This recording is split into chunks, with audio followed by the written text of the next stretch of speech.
So one of my favorite things about this town is the fact that you see your conventional chains like Starbucks, Napa, Safeway, 76. literally everything. And the signage is all like Bavarian or like German themed.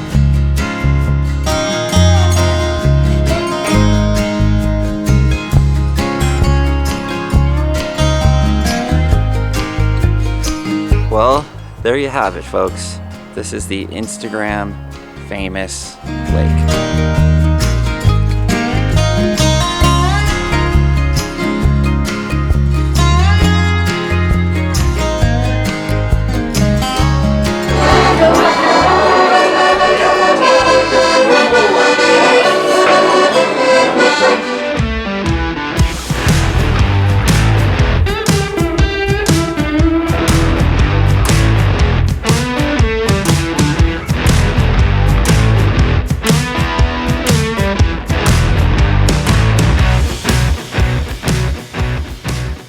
Take it away. Take it away. We are in Leavenworth, Washington, going out on an exploring adventure today to explore this Bavarian town. We are located at one of the, I believe it's a city provided parking lot. It's free to stay. You could stay 24 hours within 7 days. So technically, from what we've heard, what we've read, you could technically stay here for one night in your RV as long as you stay hitched up.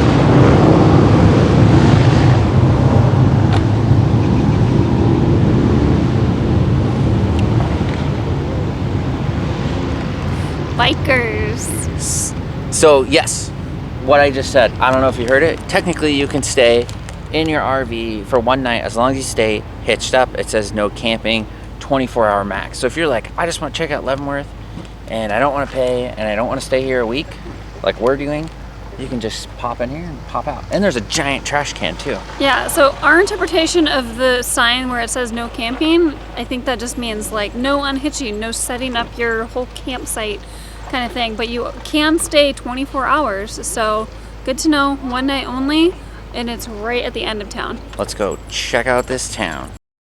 If you are not familiar with our channel, I'm Melissa, that's Jesse and Lincoln.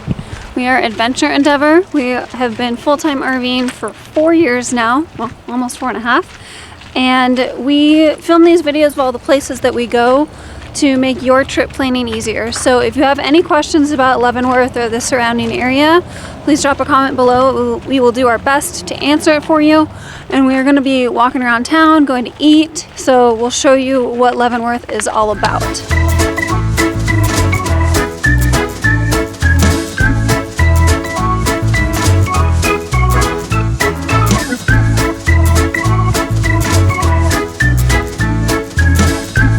We are pretty excited because originally our schedule wasn't going to allow us to spend too much time in this town, and then things changed a little bit and we're able to stay here for a whole week. Well, we're 20 minutes up the road on some national forest land on this really cool kind of like airport strip camping spot. It's super nice and you're 20 minutes from town, so can't complain with that.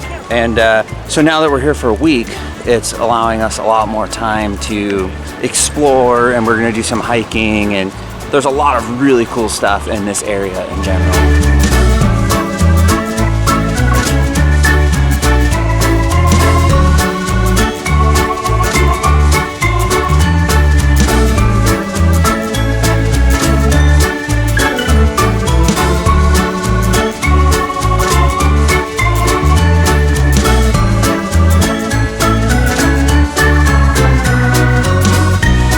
So we just finished eating at Andreas Keller, which is the most popular restaurant in the town of Leavenworth because of the atmosphere and the accordion music.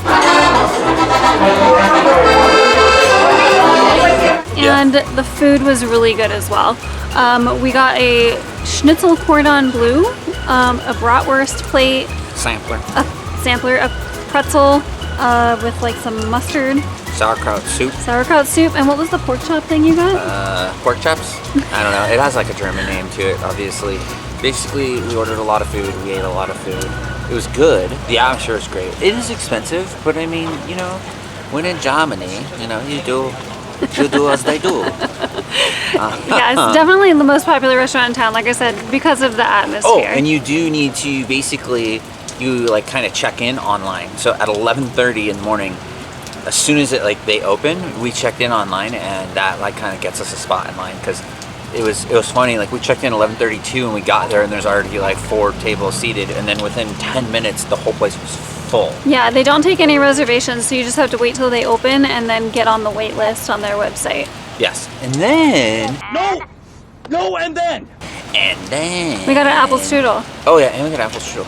And then we came outside and it was freaking raining. So Like pouring.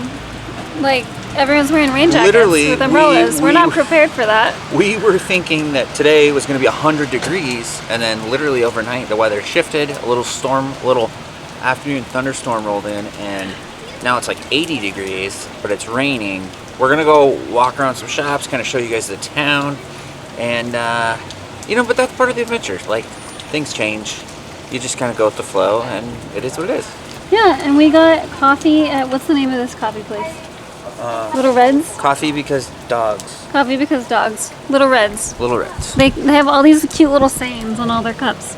It's an adorable little coffee shop, like right at the edge of the popular area of town. And it's delicious. Definitely check it out.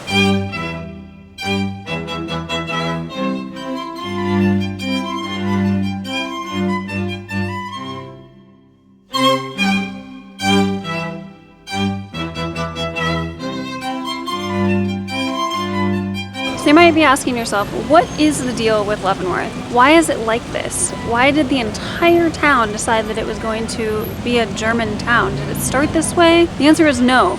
This town was actually founded in 1906 as a typical logging town, like so many different towns all throughout the Pacific Northwest. Logging, timber was the main industry. But in the 1960s, it was experiencing significant economic decline.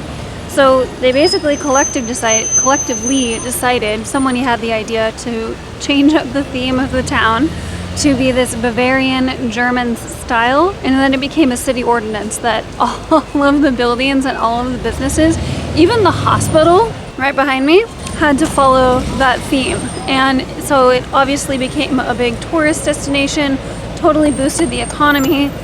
Not gonna lie to you guys, it is extremely touristy here, but it's super cool to see. Come get some like authentic type German food. Yeah, it's beer. super fun, and now I don't need to go to Germany, so just save myself like $10,000. That's not true. Don't think you're getting off easy, babe. I still want to go to Europe, including Germany.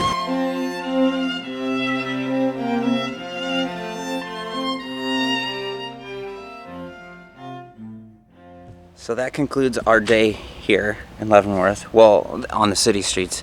And then we came back to the parking lot where you can camp, and we saw these super cool man trucks, overland style. And I'm sitting over here just gawking over them. Obviously, you guys know we like off-road stuff. We have the Jeep, we have the Ram. Maybe in the future, we can combine our love for off-roading and our love for RVing and traveling. Let us know in the comments. Would you guys be into that? A little more off-road content, but maybe with an off-road travel trailer?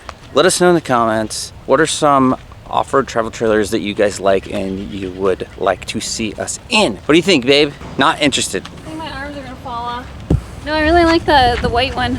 Well, they're both really cool, but the white one's really the bigger one. Yeah. They're probably, that white one probably would go for $350,000 to $500,000 if I had to guess. Woo! Too rich for my blood. I know. So white. You got a white one right here? What are you talking about? Look.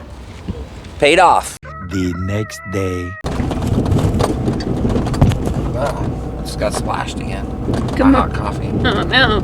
Today we are in the Leavenworth, Washington area, and we are going to do the infamous, Instagram famous Colchuck Lake hike.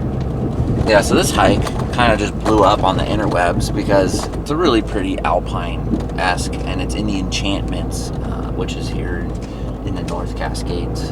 And we are currently going up the crazy road, everybody calls it. It's pretty crazy for like a car, and there's two in front of us right now. Several miles up a windy steep, bumpy dirt road. Rutted. Definitely don't bring a trailer. Definitely don't bring an RV. Yeah, no. I'd say like if you had like a lifted Sprinter van, you'd be fine. Yeah. Like an off-road 4x Sprinter van. You don't need 4-wheel drive. Like I'm in 2-wheel drive. These cars are obviously in 2-wheel drive, but it is rough. Like, and we're in the Ram, which is built for this stuff. Pretty slow going. This hike is, I think, 2,200 feet of elevation gain in a total of almost 4.5 miles each way. Mm-hmm. So this is going to be our longest hike ever with Lincoln. This is going to be about 9 miles, and there's a lake at the top. It's beautiful. Unfortunately, it's a little hazy because there's where's the forest fire? It's the sourdough fire, actually. It's the fire that we saw when we were camping at Diablo Lake last weekend. And it was very, very small just starting then, and then it grew to like 3,000 acres. We assume that's what the smoke's from. Yeah, so we're not that far from that area, so probably what all the smoke is from. And pro tip, they suggest that if you want to do Colchuck Lake, especially on a weekend, that you have to get here super early because the parking lot fills up because it's such a popular trail. Because of dang Instagram. So we woke up at 5 a.m. To do the hour drive up to the trailhead, and there's, like we said, already 2 cars on this road in front of us. I think I saw one behind us. So it's incredibly popular. Like, you got to get there before 6:30 in the morning if you want parking. And I just want to say that we're almost at Trailhead. It's 6 a.m. and we have a baby. So, like, why aren't you guys hiking? Like, I know a lot of you guys don't hike. A lot of you do. But, like, come on. Don't let your kids lay down, especially. You can do it. Yeah, we'll see how he does with it. We woke him up much earlier than he usually wakes up, but fingers crossed that it goes well and that he has fun playing around at the top when we stop for lunch. Okay, so we got to the trailhead. Here's the situation. There is a $5 parking fee for the U.S. Forest Service area, but there's a sign that says the annual national park passes cover your fee, I think. If you get a ticket, don't get mad at me. But that's what it looks like. It looks like if you have one of these annual passes or the intra-agency senior or access or golden passport pass, then you do not have to do the $5 fee to park. So we're going to display this on our dashboard, which is what you are supposed to do, you know, when you park in one of these places. And hope that that's good, because it seems like that's the case. And then, in addition to that, there's a mandatory free permit that you have to get to use any of these zones listed there. So we are obviously going to Colchuck Lake, so we need this day use permit. You're supposed to fill it out, number of people, point of entry, party size, day use only, not valid for overnight camping. That's a different permit system. But it is completely free, and then you just display this little hang tag stub on your pack so they know you're legit.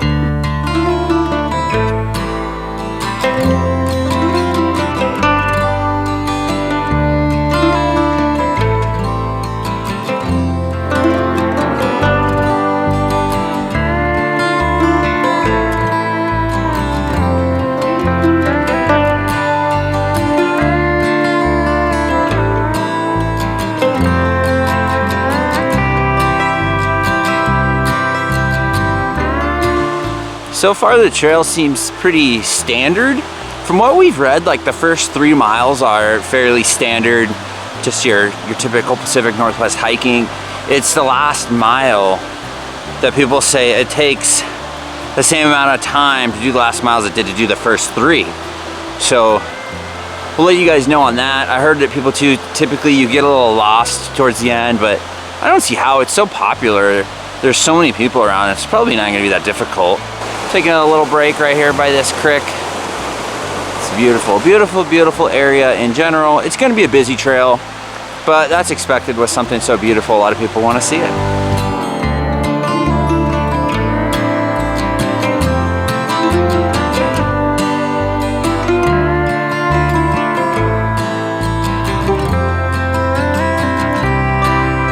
straight up.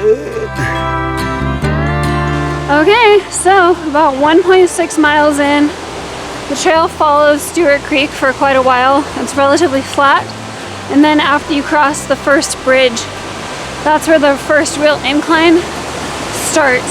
So here we are. Whew, it's gonna start to kick our butt in a minute. Up, up, and away. Yeah, steep, steep, steep.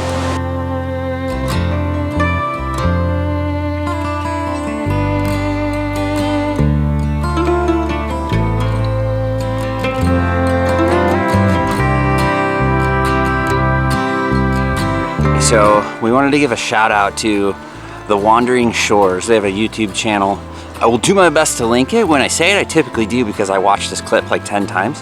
They have a really good video on Colchuck Lake hike. It's very descriptive, everything you need to know. So we'll link that in the description, as well as our Osprey packs like we typically do on these hikes, because there are a lot of families that follow along with us, and we hope that we inspire y'all to get out and backpack and hike. Yeah, I have just a little day pack. Yeah, we can link that too. This one's nice because it actually like really contours to your body. We love it. I used to run with this one on. It's extremely comfortable.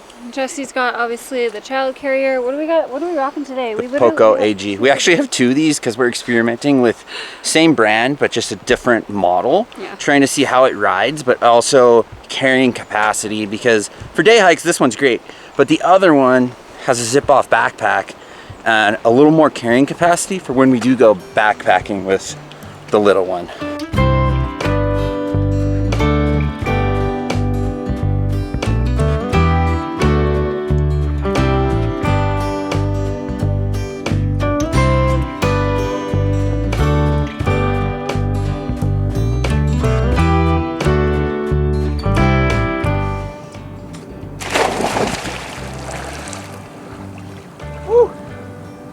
Not bad.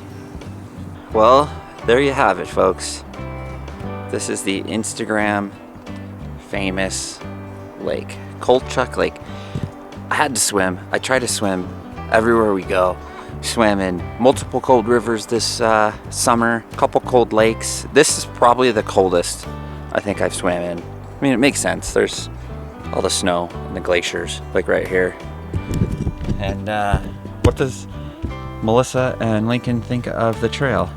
I think that the trail was not as bad, not as intense as I was expecting it to be. I don't know, just in my mind, the description makes it seem like it's worse than it was.